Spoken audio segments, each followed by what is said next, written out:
Hello friends at Valley Kata Jiu-Jitsu and in Japan. I'm Brent Littell and I'm here at Hibeiro Jiu-Jitsu Yorba Linda to give you a little more information about me, the DVDs I've come out with, my thoughts on gi versus no gi in Japan. So you know what, let's jump right in. So the gi versus no gi, man, this is such a big debate and I'm not gonna end it here because there's just too much information, too many opinions out there, but I'll give you mine. I started training gi jiu-jitsu for many years. And then once Eddie Bravo beat Hoyler, I decided to go all in and I trained no-gi jiu-jitsu with zero gi during that time for about 10 years. Got my black belt in no-gi from Eddie, and then I said, hey, you know what, I want to go back to gi jiu-jitsu. Went back, started at blue belt, worked my way back up to black. So in that time period, I learned a lot of things about gi versus no-gi jiu-jitsu, and I think one of the most shocking things for me was that the gi actually helps your no-gi jiu-jitsu. I didn't believe it. It didn't logically make sense. Doesn't it make sense if you want to become good at something, you do that thing. If I want to be a great tennis player, I play tennis, not racquetball or squash, right? If I want to be a great basketball player, I don't do soccer. However, for some reason, jiu-jitsu is kind of an anomaly in that way. And we find that doing the gi helps no-gi. So why? Why is it that doing the gi helps no-gi? Well, I think one of the first things is, and this is an obvious one, is defense, right? The slip factor helps you in no-gi get out of things. So your defense has to be so much better in the gi when people are tugging on your lapels. You need to be in perfect positions in order to keep yourself safe. So defense is one. The next one is attention to detail. Let's look at passing the guard. Passing the guard in no-gi, sometimes you can just slide through. You get a real heavy knee slice, grab the head, boom, you bust right through their guard. However, in the gi, you have to break grips. You have to have perfect positioning with your hips, with your feet. Every single detail has to be right for you to pass the guard. Well, what that does is it teaches you how to be that intricate, how to have that much attention to detail when you are training in no-gi. So that gi attention to detail, that gi concentration, the gi perfect positioning, then carries right over into no-gi. Whereas in no-gi, it's really difficult to bring that over into the gi. You have to answer a lot of equations that don't exist in the gi that you don't in no-gi. So my feeling is this, man, if you can train 5 days a week, if 4 of them are in the gi and 1 of them is in no-gi, you're gonna be doing fantastic. We're gonna move forward and we're gonna talk about my instructionals. I just came out with my latest instructional, the Lockdown. Lockdown is based off of the 10th Planet system. I was an instructor at 10th Planet headquarters for many years. In fact, I was Eddie's first fundamental instructor. And I had to have taught those lessons thousands of times. I have thousands and thousands of hours of teaching them.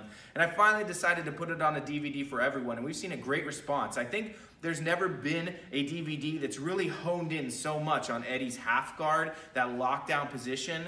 And we're seeing that, hey, there was a need out there and it got filled.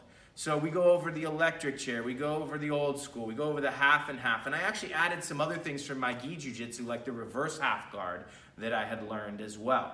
So this works both gi and no gi. I show you some no gi entries into the double underhooks. I also show you some no gi stuff too. I had another DVD prior to that, which was Game Changers, which went over guard passing and mount. So my thing is this, when I'm gonna decide what I'm gonna teach for a DVD, I wanna pick something that's really hard for people. There are a million DVDs out there on the newest lasso guard, on the newest berimbolo, on the newest whatever. But passing the guard, man, there's not that many DVDs out there, and that's one of the hardest things in jiu-jitsu. So I said, you know what?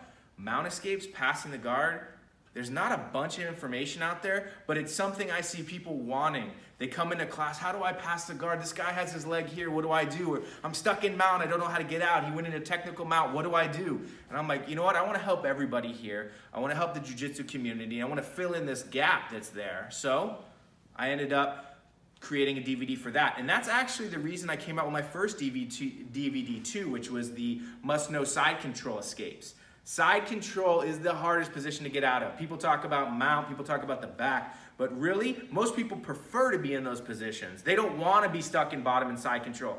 So my first DVD, I said, what's the hardest position in jiu-jitsu? And it was side control escapes.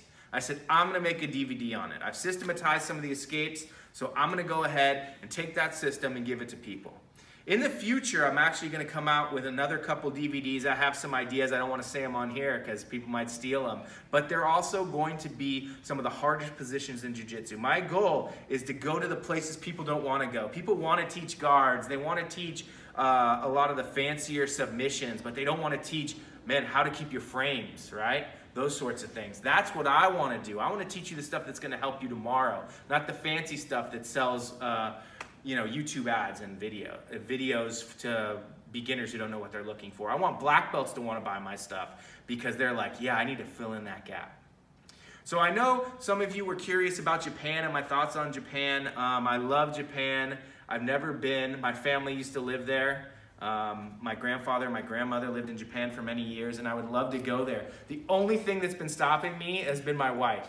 I had an opportunity to do some seminars out there, and she was like, you don't get to do those seminars unless I get to come with you. And I was just like, oh man, that's going to steal all the money that I was going to make. Now it's like at a net zero. But I really love the community culture out there. I love the idea of bringing people up as a group rather than the individualism that we have here. I'm super curious about going to places like Tokyo, and I'm a huge Disney fan, so on my bucket list has been getting to Disneyland over there in Japan. You guys look like you have a fantastic Disneyland. I'm an annual pass holder here. I live only a couple miles from the original Disneyland, so that's been like one of the things. So I'm dying to get out there. I just got to get my wife on board. She's pregnant right now, but once we have our child, I would definitely, I'm like chomping at the bit to get out there. So if you guys have any questions or any concerns about anything I said, you want to debate me on something, go ahead and shoot me a message. I'm on Facebook, Brent Littell on Facebook, and then I'm also on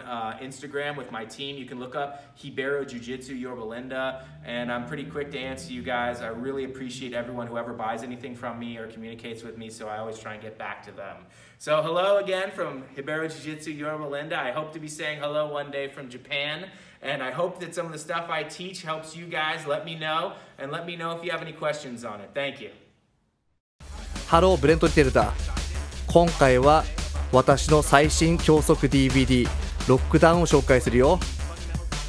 私はエディ・ブラボーのファンダメンタルインストラクターとして何年も教えてきた。何千回もこのレッスンを教えてきたよ。ぜひシェアして最小限の力で相手をサブミット、スイープできるようになろう。 DVD を見てぜひ感想を聞かせてね。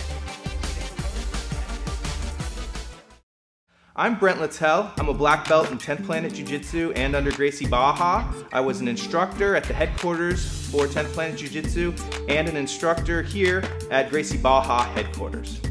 One of the hardest positions in Jiu-Jitsu to escape is the side control. And over the years, we've seen people use a one-size-fits-all approach, which is just a hip escape. But here on this informational app, I'm going to give you options for every different situation you can deal with coming from your opponent on top, whether it's his arm position or his hip position, so that we don't take that one-size-fits-all approach which doesn't seem to be working, and we use an approach for each situation as it occurs. Escaping from side control is not a single move. It is the combination of moves. The same way when you're in guard, you don't just use one sweep and one sweep only. As your opponent starts to change stances, what do? You start to change attacks.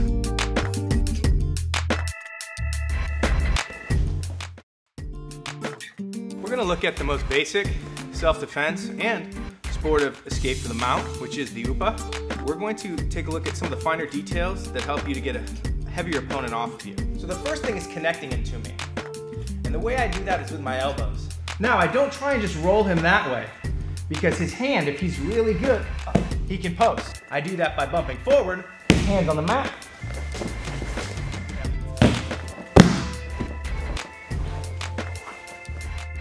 And the first thing we need to see is that our base is not as much controlled with this leg, his top leg, as much as it is controlled with his bottom leg, which as he kicks out, up, my base gets spread in position in order to pass.